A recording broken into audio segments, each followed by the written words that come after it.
You know how some couples have their little road trip rituals?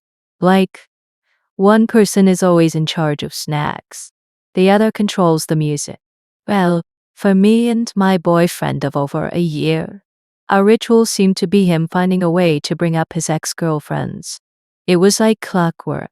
We'd be cruising along, windows down, music playing, and then BAM. Oh, this song reminds me of a time when it drove me nuts. But I never said anything. I just bit my tongue, smiled, and tried to act cool because the last thing I wanted was to come off as the insecure, jealous girlfriend. I swear, I deserve an Oscar for my performances. This time, we were a few hours into our drive, heading for a little vacation getaway. The mood was good, and I was genuinely excited. Then he did it again. But this time, it was different. He wasn't just reminiscing. He was grinning. He glanced over at me with this smug little grin, the kind that makes you immediately suspicious, and said, "You know, for girls have thrown a fit since they found out about you." I just blinked at him. "Floor, what are you talking about?" He seemed thrilled that I asked. He explained that since he started posting pictures of me on his Snapchat, his past had apparently come back to haunt him, and he was loving every second of it. Two of the girls, both old hookups, had just blocked him out of the blue. The other two, he said, had reached out trying to rekindle something. He told me he shut one down immediately.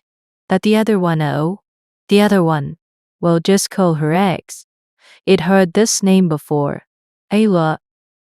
According to him, their relationship was a 3-month dumpster fire 3 years ago, followed by a toxic on-again, off-again cycle that only ended right before he asked me out. She was flaky, distant, and constantly broke up with him, yet would flip out if he so much as looked at another woman.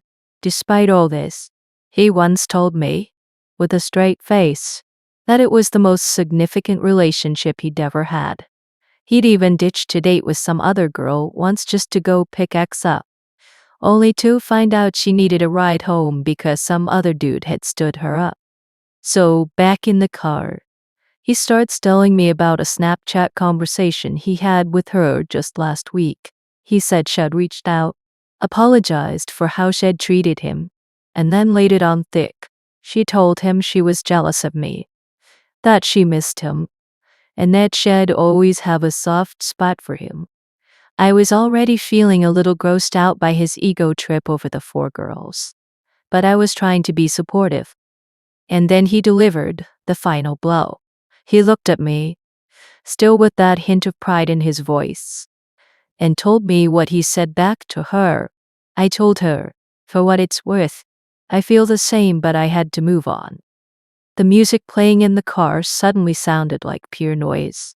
The air felt thick and heavy. I didn't say a word.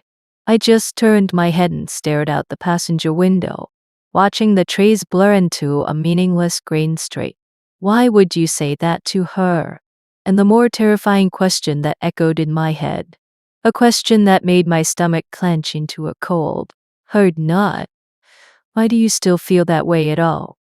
The rest of the drive was silent, not a peaceful, comfortable silence, but a loud, screaming one that filled every inch of the car.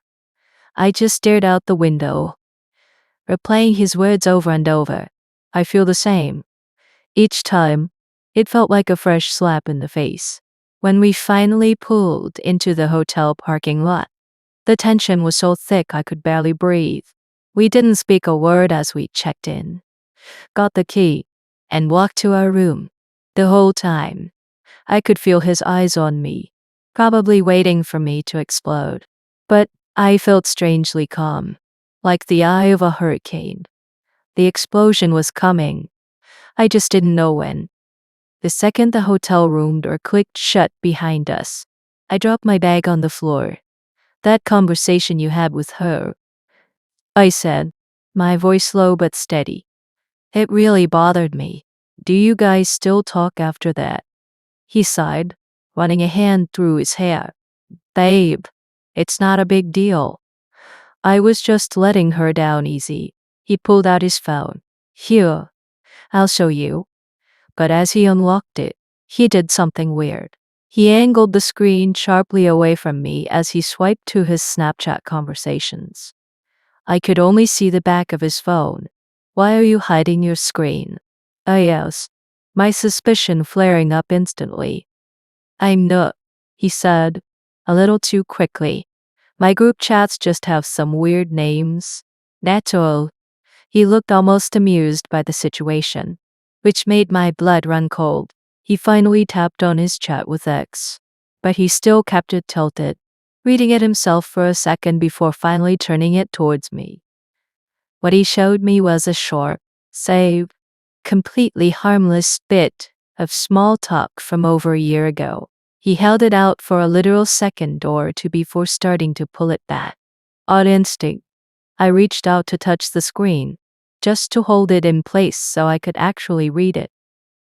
Like lightning, he snatched the phone away, clutching it to his chest like I had tried to steal it. I just froze, my hand still hanging in the air where his phone had been. The shock of that movement, so fast and so defensive, hit me harder than anything he'd said in the car. In that one instant, everything became clear. Without even thinking, the words just fell out of my mouth. I don't think we should be together. And that's when the argument really started. It was heated, messy, and went in circles for what felt like hours. I kept coming back to his secrecy with the phone, telling him that it looked like X was trying to drive a wedge between us and that he was entertaining it. He denied it all. Of course, so I demanded he tell me, word for word, what happened in their conversation last week. That's when his story started to fall apart. First, he claimed I was never mentioned at all. A few minutes later, after I pushed back, he said, okay, fine. You were mentioned a lot. She definitely knew about you. Then, that changed to a shaky. Well, I think she knew about you. The one line I was fixated on, the one that had been torturing me for hours, also started to change. His I feel the same, but I had to move on suddenly became. I said, even if I did feel the same way, I've moved on. That's a completely different meaning. I practically shouted, my frustration boiling over. He just got angry, accusing me of being hung up on wording. He said he couldn't be expected to have a perfect memory. Then, in a moment of exasperation, he admitted it. He told me he deliberately changed parts of the story because he was afraid I'd be upset or take them out of context. My trust in him just shattered. Our vacation was ruined, and I felt like I was losing my mind, trying to argue with a man whose story changed every 5 minutes.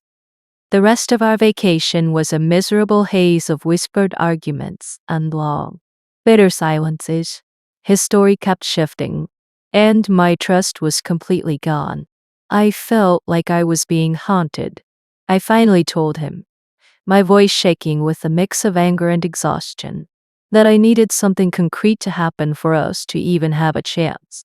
I needed him to let me write a message to X from his phone, a message he could approve before I sent it, and then block her number for good. He immediately said no. That's totally unnecessary. He argued, that would be mean. I already shut her down. I just stared at him, incredulous.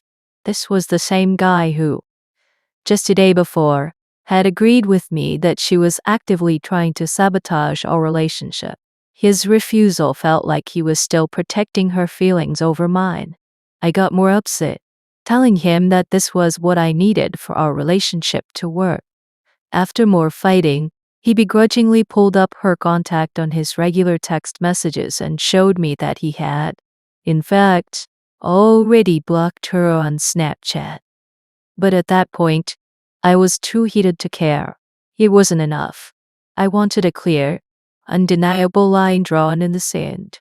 I admit, maybe I could have handled this differently, but I was at my wit's end.